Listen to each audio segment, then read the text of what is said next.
April 19th is a dark day in American history. In 1992, the government siege on the Branch Davidian compound in Waco, Texas, ended with nearly 80 people dead. It's also the day that Timothy McVeigh bombed a federal building in Oklahoma City in 1995, killing 168 people. McVeigh was partially driven by his anger over the Waco siege, and it turns out a teacher here in Lexington played a role in his federal trial. LA's 18 Sean Moody joins us now with more on that story. Yeah, Larry, Nancy, this is honestly one of the strangest small world stories. Michelle Rauch grew up in Texas, began her career as a student journalist at Southern Methodist University. A chance encounter on a story for her student paper landed her on the witness stand at McVeigh's trial years later.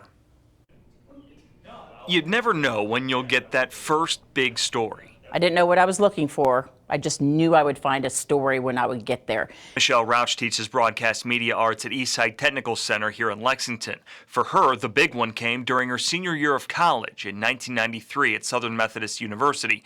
The Waco standoff was happening not far away.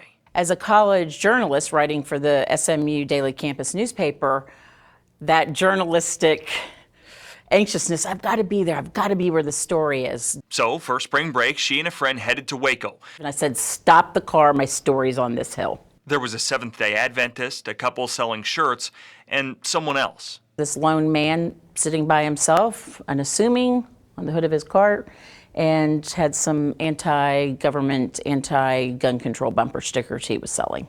I just walked up and was like, hi, I'm a college journalist, and I'd love to talk to you about why you were here. She said he was passionate, but calm. He just feared the government, and that was the message I walked away with. The man's face and name faded from Rauch's memory over the next few years. The Oklahoma City bombing happened on April 19, 1995. On the one-year anniversary, Rauch was working her first TV job. That day, another station in town aired a story about newly discovered video showing Timothy McVeigh at the Waco standoff. I just stood there and blurted out, I interviewed that man.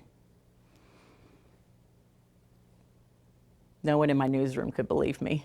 Pretty soon, Rauch's previous encounter with McVeigh drew the attention of the FBI, and she was ultimately called to testify about that conversation at McVeigh's trial. When it was over, I looked over one more time, and he mouthed, thank you. Rauch was confused by what McVeigh said.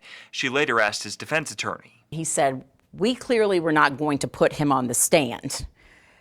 And you were in a very small way able to express his views at that time, and he wanted people to know what he thought. McVeigh, of course, was convicted and executed. His bomb killed 168 people in Oklahoma City 27 years ago today.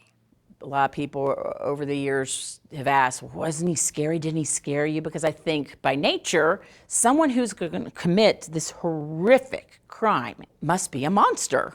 And yes, what he did is monstrous, but we can see scary coming.